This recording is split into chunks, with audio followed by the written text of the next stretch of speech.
Ladies and gentlemen, welcome to the 2022 Fearless Summit. Next on stage, he's a communication strategist and consultant who is passionate about the church and its ability to tell its story. He is the founder of 1000 Watts, a boutique communications agency that provides marketing and communication solutions to brands and organizations. He also serves as a global head of communications for the Mavuno movement of churches and as the director of the Fearless Summit. Passionate about culture and its intersection with the gospel, please help me welcome to the stage, David Kuria. A few years ago, God called us to release somebody who was very precious to us as a missionary. And this guy he was a son of the house, greatly loved here, had been the CEO of Fearless forever. And one of my big questions was, how are we going to run Fearless Summit when Pastor Kevin Derrito goes to the US? Pastor Kevin Derrito is in the house, people. Just a big appreciation. A lot of what Fearless is today was actually because of Pastor Kevin. And as I was just in that space where it's like God has said it, so be obedient. I'm of that persuasion. When God says it, you do it, and then you ask, how will things work afterwards?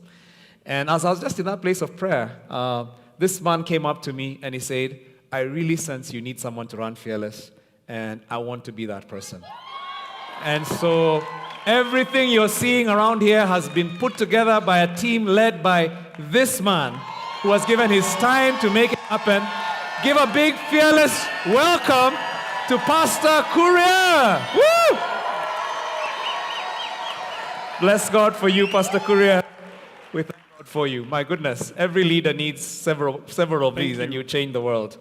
So thank you so much. So thank you, Pastor. It's great to have you here. He's our global head of communications, runs his own media agency, and is very passionate about helping the church tell its story.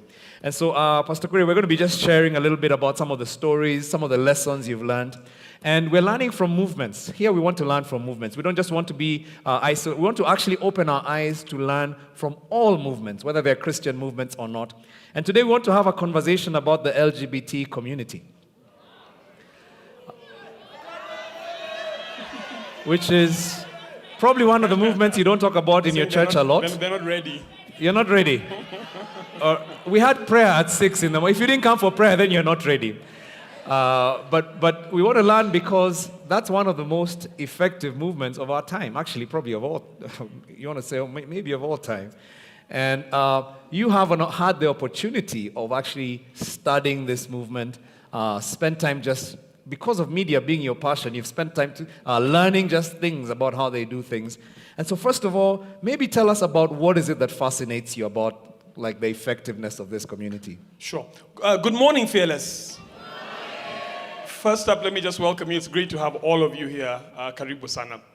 So the movement fascinates me from just a media and communications perspective because, as you've said, there hasn't been a movement literally in the history of the world that has done what the gay rights movement has done in terms of advocacy and their use of media. It has been the most effective tool for them.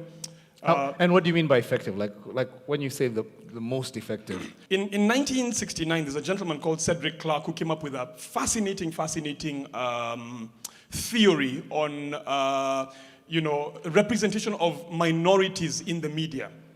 And he said that minorities in the media generally, and this was now 1969, so many years ago, they go through 4 phases of their representation. Okay. The first phase they go through is what he calls non-recognition. I call it refusal. Yeah. And the idea there is that media does not recognize them at all. So if you think about people living with albinism, for instance, that's where they are in terms of media representation currently. Wow. Then they move on to the next phase, which is ridicule. Now it may not work perfectly today, but back then that was the phase they moved into. So if you think about, say, for instance, African Americans and how they were represented in media when they got to the stage of ridicule, it was blackface, it was big lips, it was big bottoms, and things like that. Then they moved on to the next stage, which is regulation. And regulation now, we begin to insert you intentionally But a lot of it was very stereotypical. Yeah. So if you think about gays with, fancy colors and flamboyance, if you think about, even African Americans, for instance, if you think the 90s moving on, a lot of the key roles, when they got key roles, they were police officers, Yeah. they were, agents like that. That's the stage that they were in. And then eventually you get to the stage of respect. Yeah. And respect is now where you're inserted at every stage within media, from producing to directing to script writing. Your stories are told, both the good side and the bad side of the stories. Now, the reason I bring up that theory that this gentleman posited is because the gay rights movement have moved through that timeline at an incredible speed that we have never seen. Yeah. If you think about the women's rights movement, for instance, that has been around for much, much longer, and it represents, almost half the global population. Yeah. They haven't gone through that globally. They haven't gone through that anywhere nearly as quickly as the gay rights movement has. Wow. And what they So have in a short done, time, they moved from being ridiculed, from being nowhere near. What I say is within a little over a generation, the gay rights movement has moved from being on the periphery of society right into the center of society and displacing people. We have never seen any movement in the history of the world ever do that, and especially not in the time that they have done it. So for me, it's been a fascinating movement, just to study and to learn and see how have they done this, and Absolutely. what can we, even as the church, learn from movements like that and what they have done. Absolutely. I mean, I remember reading a statistic where somebody said in the UK, the percentage of that community is about 0.5% of the population. And I thought, oh my goodness, because you'd never tell in terms of representation in media, in terms of representation in politics, in terms of the conversation in everywhere. I mean, it's like what you say is like entering the space and displacing everybody. Absolutely. You think about, say, in North America, Asian Americans, who are a much larger population than they are, don't have the same representation. People living with disabilities don't have the same representation. So they, for me, have been just the most fascinating case study I have ever come across. And this might be an awkward conversation for some, but what we're saying is, listen, you learn from people because there's something they're doing that maybe we, the children of light, should be learning from. And maybe there's some things our churches should be learning. Maybe there's something our businesses should be learning. But let me just very briefly, a little historical, like how did they move from the periphery to the place where they were in the center of culture? Guys, I'll give you 100 years of history in 2 minutes. Yeah, that's good. So in about the 1920s, the gay rights movement, what they predominantly did to advance their agenda in their advocacy was picketing. So it was, you put up your signs, you go to the White House or you go to wherever it is, and you picket and you say, listen, policy must change. They did this for many years, got absolutely, kind of nowhere with it. The 1970s, 3 things happened that began to change their narrative so significantly. Yeah. One of them was in 1969, and you can Google this. It's a place in New York known as the Stonewall Inn. And at the Stonewall Inn, what happened at about that time is that the police used to raid a lot of gay bars. It was a gay bar. And they used to raid them because there was always suspicion that there was drug trafficking and there was illicit alcohol, being passed through those bars. And this one time when this bar was raided, the community had just had it up to here. They had had enough of it. And it sparked a riot. And it's known as the Stonewall Riots. Now, the Stonewall Riots started in New York and began to spread to different parts of North America, into Europe. And that was a critical time because it began to galvanize a movement. Yeah. Second thing that happened was now much later in the 80s was the AIDS epidemic. The AIDS epidemic, people may not know this, but the very first name for a very brief period given to the syndrome known as AIDS was actually GRID and not AIDS, G-R-I-D, the gay-related immune deficiency, because it was decimating the gay community. Yeah. And it began to bring them together. Now, obviously, medicine advanced and we realized it doesn't just affect them, but it decimated them initially quite significantly. Yeah. The third thing that happened was an article in the New York Post. I don't remember what year this article was, but this article really inflamed the community. It was an extremely critical article of gays and the entire gay rights movement. And these three things, what they did is that they began to galvanize a movement. Yeah. Because people were spread out, kind of living their lives, but these things brought them together. Then the 1980s, another couple of things happened in the 1980s. In 1985, an extremely powerful lobby was birthed from the gay rights movement, known as GLAAD, G-L-A-A-D, the Gay and Lesbian Alliance Against Defamation. And it really was the media arm of the gay rights movement. I tell you what, if there's a media arm in advocacy that's done work, this is by far the most incredible one. Wow. Because what they began to do initially, and as the name suggests, it's against defamation. Yeah. They began to look and see in media, is there defamation against our community? But as they progressed, what they have begun to do is to advocate for the inclusion of gay, lesbian characters into television, into film, into all these places. Yeah. And beginning to invest significantly in that. Wow. The second and last thing that happened around that time that I think really began to galvanize was in Hollywood. There was a group of people pejoratively known as the gay mafia or the velvet mafia. And again, this is information you can look up. What they began to do is that they began to push for a very strong agenda. So they began to get directors on board. They began to get screenwriters on board. They began to get actors on board. And the idea was, how do we begin? Because what they realized, Pastor M, was if you want to influence a generation, picketing is not the way to do it. Yeah. Governance may not be the quickest way to do it. Yeah. Go to the heart of things, and that's media and the arts. They influence the culture. Wow. So these things, through the years, are the things that have began to drive the agenda from a media perspective of the gay rights movement and push them right into the center of culture and of society. That's today. a great answer. That's 100 years in really, that was amazing, wasn't really it? quickly. Yeah. Like, what a great history lesson.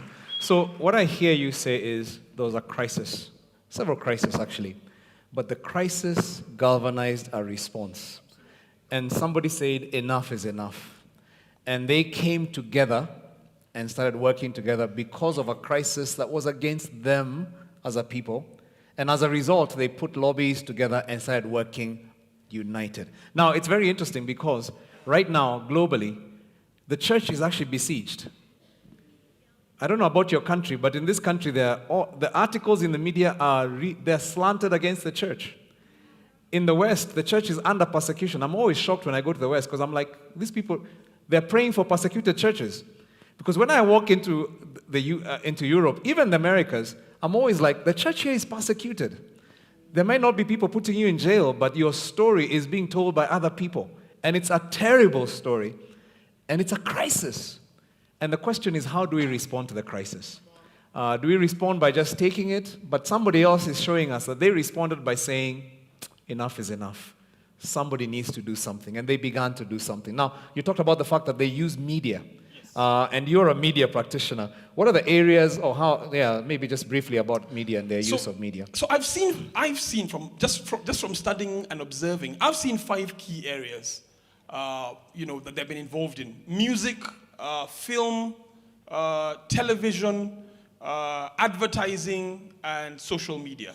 Wow. Are 5 key battlefront areas that I've seen. I don't know if it's intentional for them, but that's what I have seen, kind of from my study. If I go through them really quickly, I see film. And film has been, really, really critical because, as I said, a lot of directors, a lot of writers, in Hollywood, began to work very closely with GLAAD and the gay rights movement.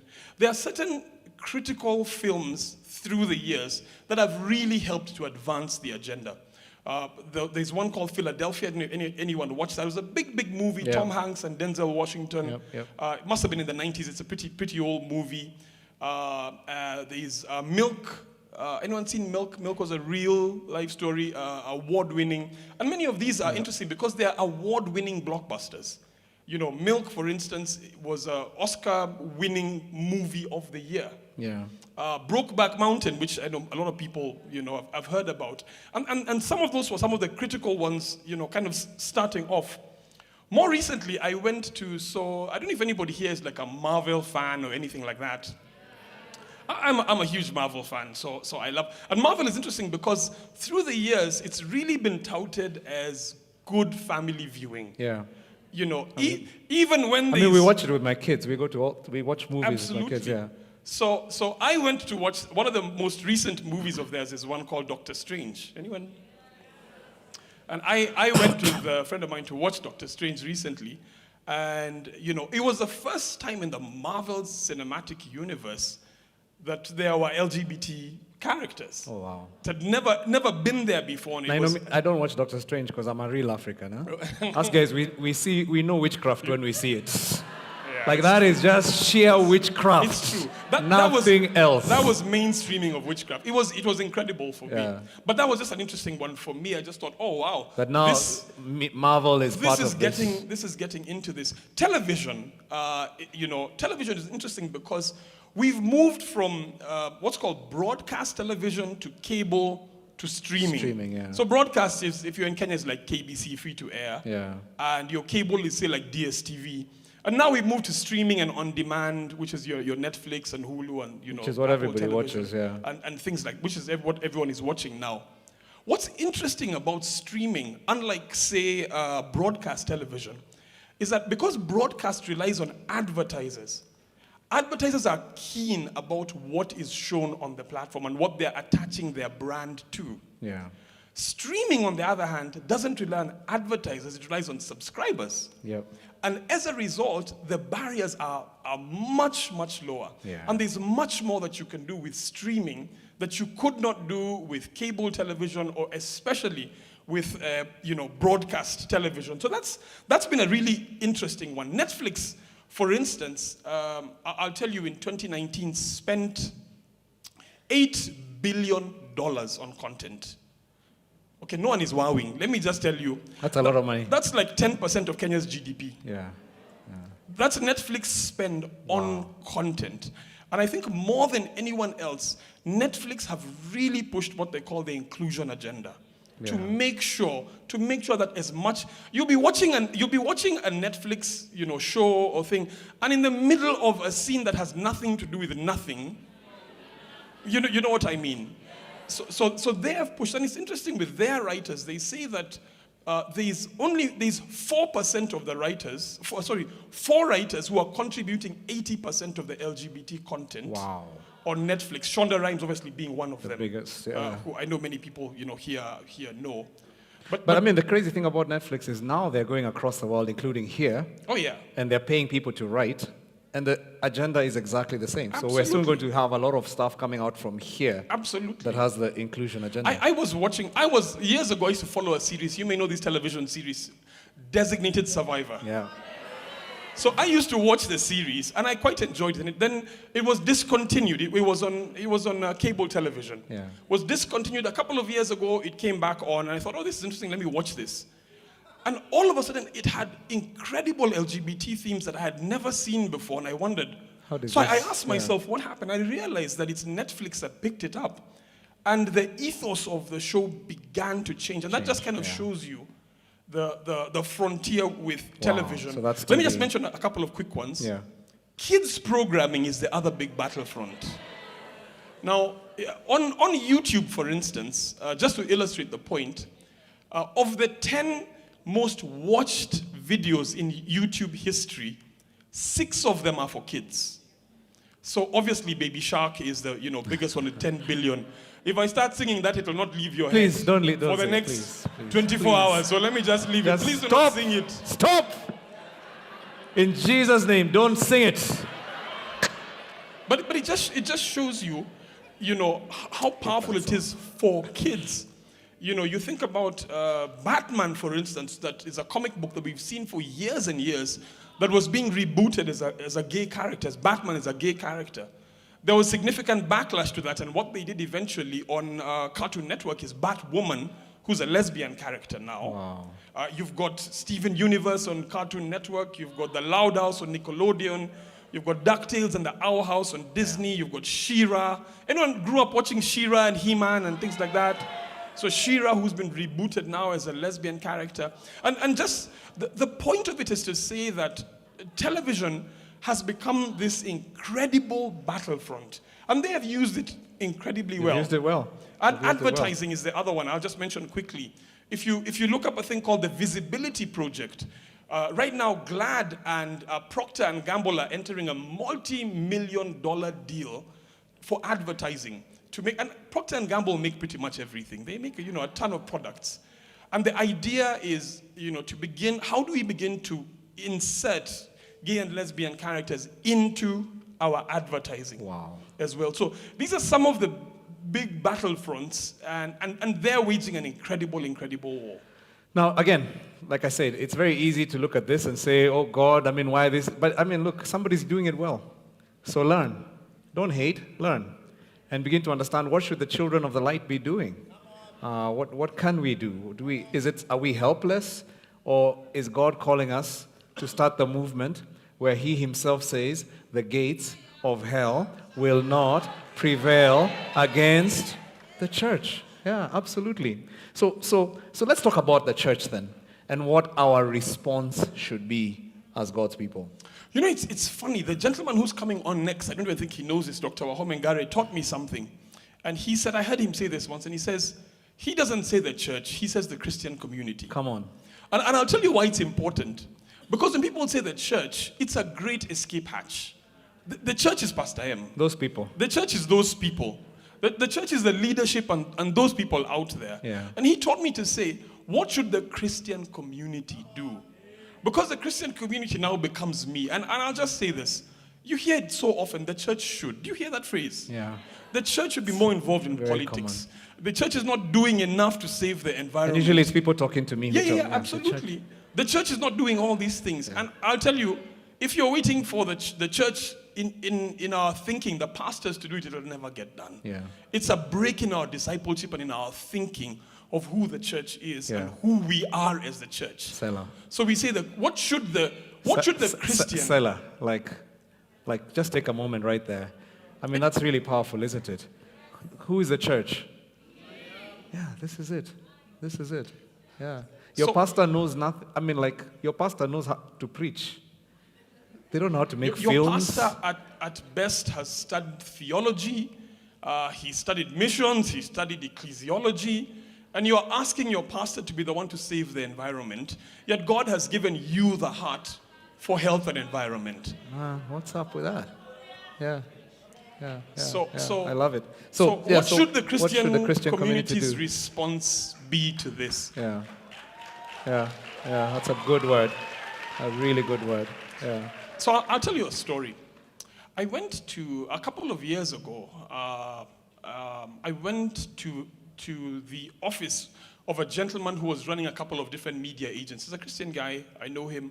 And he runs a couple of top agencies. He's got a couple of media and advertising agency, a print agency. He has 3 or 4 of them. And I remember sitting in his reception waiting to be served by one of his people.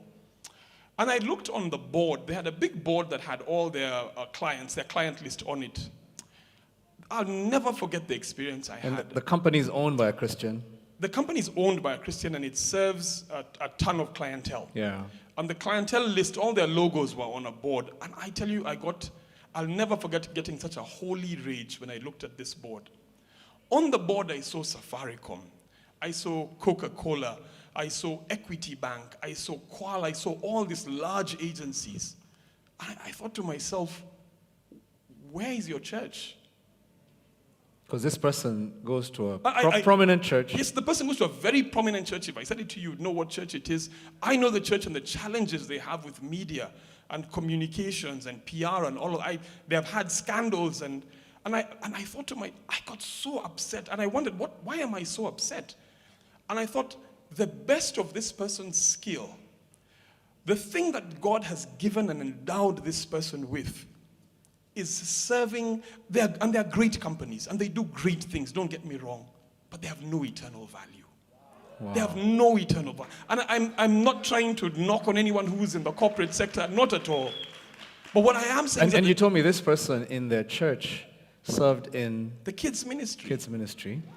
So they're a great Sunday school teacher, no doubt, but their church is struggling with a perception problem in society, and they're representing everybody else and giving their best. And they're the best at what and they probably telling the do. pastor, the church has a bad reputation in this country.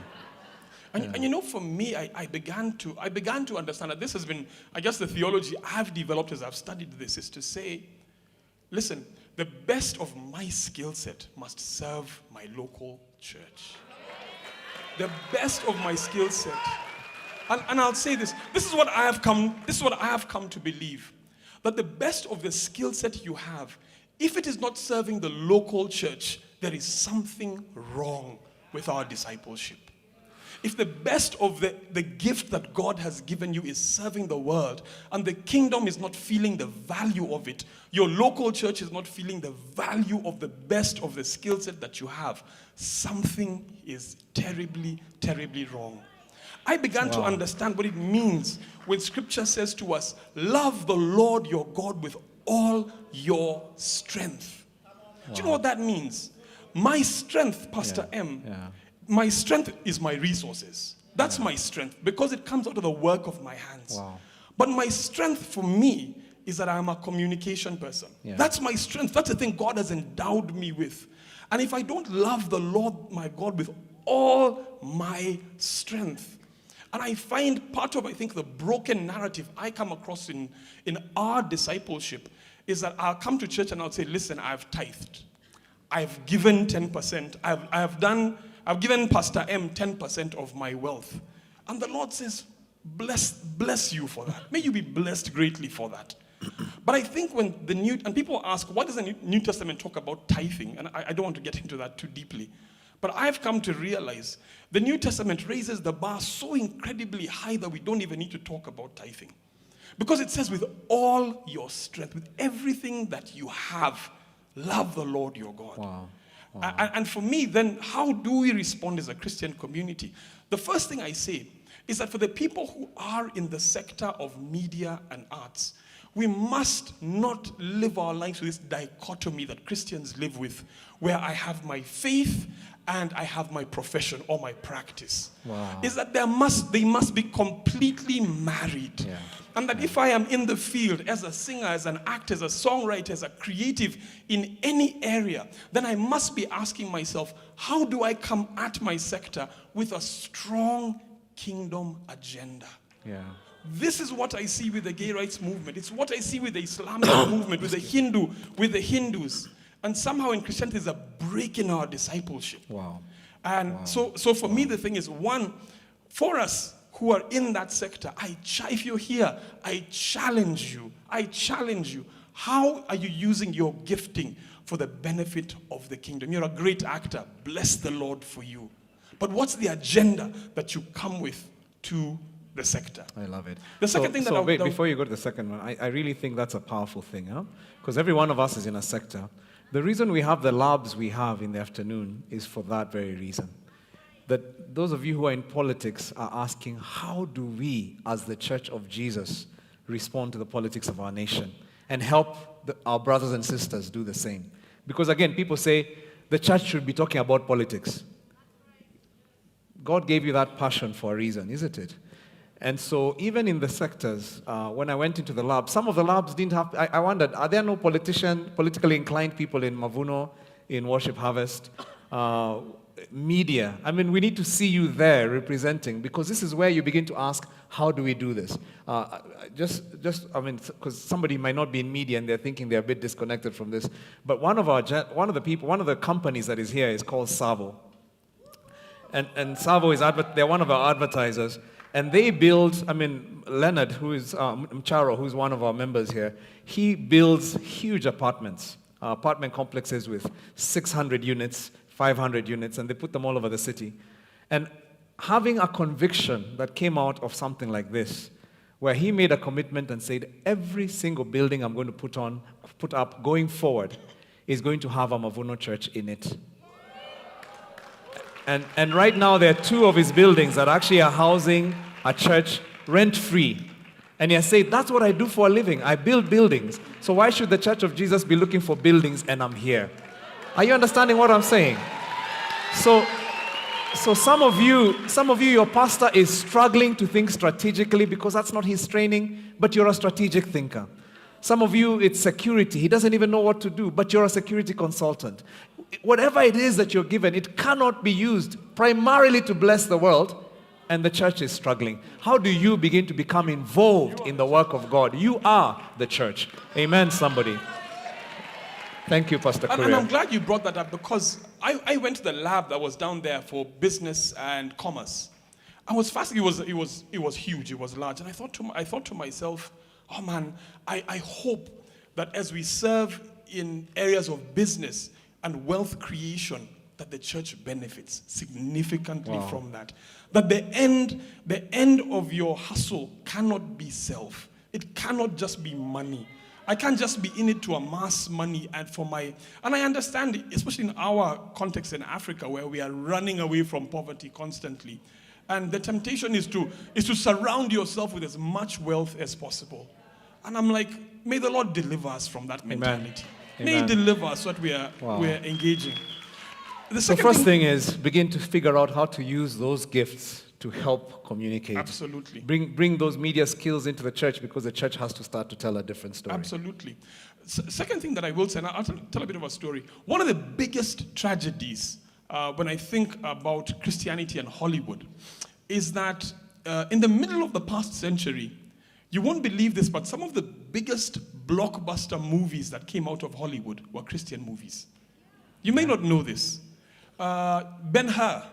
10 Commandments. 10 Commandments. Yeah. The Jesus film. Now, we think about them as ancient, but those were Hollywood. They were setting the standard in Hollywood. They were the blockbusters of the day. They were the blockbusters of the day. Wow. And part of the reason, and this is why it's a tragedy, part of the reason for that is because Christians invested in studios in Hollywood. Wow. However, what happened is that as movies began to change and, lewdness and sexuality and drugs and all that began to enter movies, the Christians who had invested in Hollywood began to divest out of Hollywood so they can go and do real ministry. And they closed the studios that were making those movies. And as a result, we are no longer at the table. And you know the phrase, they say, you're either around the table or you are on the table. You're the meal. You're the meal. And we've become the meal because of our investment in media and the arts as the Christian community, not as a church, has diminished significantly. But I'll tell you, part of the saving grace is social media. Yeah. It's part of our saving grace as a Christian community. Yeah. Because what this thing has afforded us, and you may not realize this, is that who here has been on any of their social media platforms in the past 24 hours? Let me see. Past 24 hours. I want to say, what we don't realize is that each one of us is now a media practitioner. Yeah. There's no reason why every single one of us did not go to the media and the arts lab in the afternoon, because we are media practitioners. And the reality is that this thing has been opened for us in a way that we can push an agenda. The challenge I find with Christians, and because of our broken discipleship and because of the dichotomy of life that we live, is I know if I post anything Christian, it will not get likes, comments, or shares, so I don't do it. You know what I mean? Wow. I look for the things that Instagram people are going to like and share and comment. But the reality of it is, if we were able to leverage our numbers. Wow. Abmo talked about preaching every day. Yes, absolutely. Making sure you post something every day. Absolutely. That is positive. And I had the Christian host talking content. about us posting. And I thought to myself, okay, so we're here at Fearless and you're learning these incredible things. And God has given you this amazing platform where you can share them at the touch of a button. But we are hardly doing it. And I think for me it's a real tragedy. And maybe the thing for us is to reorient our thinking and say, what is this platform that God has given Not even us as the church, but me as an individual, as a Christ follower. Yeah. And how do I begin to use this platform for an agenda? You know, I see in Kenya we've got the very famous KOT. Hashtag. If you don't know them, they're Kenyans on Twitter. It's the most savage group in the world, let me tell you. Just yesterday, there's a lady on Fox News who said something against Kenyan women. Anyone follow that? She will not forget Kenyans on Twitter. She was completely savaged. And I feel as followers of Christ, we spend our energies following trends. Following the world. Following the world's trends and not creating any of our own, which I think is an incredible, incredible tragedy. Yeah. So just to pick up on that, so up more puts out a post, or Worship Harvest puts out a post, and I flip through it, and then I see Jamie Foxx, and then I retweet that one, and I didn't retweet what my pastor put up. Absolutely. And so I didn't amplify the message that came out of the house of God. I amplified that completely. That's what you're saying, isn't it? Absolutely. You know, the Bible talks about, you know, the world will hate you because they hated me. If they don't like your post or comment or share, that's par for the course. That's what Jesus said. But I'm like, that doesn't mean then that I go to Jamie Foxx's post. It means that I stay on course, I stay on track, I stay on message. I say, I'm going to create the trend. And I really want to challenge all of us with our social media that we think about it as an extension of the kingdom. As an extension of the platform that the Lord has given us to be able to evangelize the world, to speak hope. There's so much negativity on social media. How do we become the light of the world in that space? Wow. And God has given us a great, great tool in the 21st. I always say, you know, if Jesus had social media, the work they could have done, if he could have planted churches on Zoom like we could do, I'm just like, what? It would be incredible for them, the work that I think they're rolling in their graves thinking you guys have this amazing tool and you're just sitting on it, retweeting all sorts of things that have nothing to do with eternal value. Wow. So I feel like what you're really telling us is let's become intentional. Let's enter conversations and set the agenda. Guys, I want to challenge you after this. If your church has a social media, I know Pastor Daswait, I always see you tweet. I always see something from Worship Harvest every week. I see something from Mavuno every week. And you haven't retweeted it that week. Seriously, why are you part of that church? Because your media is full of something else. I mean, and if people don't know you're a Christian through your social media, seriously, I mean, why is it that Christians are the ones who are not known to be Christians? And we're not talking about being offensive or ramming your faith down people's throat. But we're saying people should know you for who you are. And there should be a way that if you really believe it, you talk about it, isn't it? Most of you know that when you're excited about something, you share about it. And so people looking through your media should be able to tell there's a story coming out here. Now, I love how you've challenged us. I remember just as I conclude, I mean, there was a story where we were sharing earlier where we did a small experiment back in the mid-2000s. And we got a team of Kenyan gospel producers. Oh, yes. Yep. And they were we just called them Christians. I didn't even know they would come. And we got some of the leading gospel producers, and they were not from Mavuno. We had a retreat center, and we sat there. Kanji was there, A-Star. I think you might even have been there. I wasn't there. Okay. And then we just challenged them. We say to them, look at all the filth in our society. Look at what gospel musicians are producing. This is trash. We need to clean the airwaves. And we didn't say it that way. I mean, it was like with prayer and with... And then we left that meeting, and over the next 2 years, we were shocked at the results of that meeting. Because in that time, that is when Kenyan gospel industry music industry went through a renaissance. Stage. And gospel musicians just got a huge prominence. People started writing music that was positive and cleaning the airwaves. And I remember one national public radio from the US reporter came and did a report on Kenyan music and said this is the only country where he knows where gospel music is more popular than secular music. Oh, yeah. Some of you remember that. Absolutely. And it came from a random conversation with these guys. Now, here's a mistake we made. We didn't carry on the conversation. We didn't have discipleship. We didn't have accountability. That was the only conversation we had. It had a huge impact, but then it got swept. It got carried away because there was no discipleship in it. I remember I was leading a team that was running Groove Awards. Some of you may know Groove Awards. Yeah. Big gospel music awards in Kenya. And We got a team that came in from the US who were who were involved in producing the Dove Awards. Yeah. And the Dove Awards is possibly, the Christian music's biggest awards. Yep. And I'll never forget what one of the producers said to us. He sat with us and he said, do not benchmark against us. We need to come and learn what you guys have done. We need to benchmark against you. Wow. Now, in terms of the glitz and the glamour, we were far away from that. But what they saw is that they were like, how is it that gospel music in Kenya has become so incredibly popular? For those who are not Kenyans there, we went through a golden age of gospel music where it was incredibly popular. People would release songs, it would be everyone's ringtone the next day. That's how big it was. Yeah. And I really do believe it was as a result, and this is what's incredible, it was a result of people sitting in a room and determining an agenda for a generation. Now, that is what the labs are. That you can actually sit in that lab today and ask, what agenda will we have? And the beautiful thing about these labs, they have people from Kenya, they have people from Uganda, they have people from Zambia, they have people from, we're a diverse group. Guys, the power of agreement can move a tiny little thing that is despised into the center that it displaces.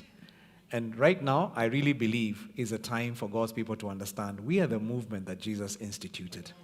And that God has said, I will build my church. So we even have the backing of heaven itself. It's time to begin to understand that you are a media practitioner. You are the church. And God is counting on you in this generation to begin to do something to tell the story of the church differently. God's people, let's give a big hand of appreciation to David Kuria. Wow, wow, wow, wow, wow.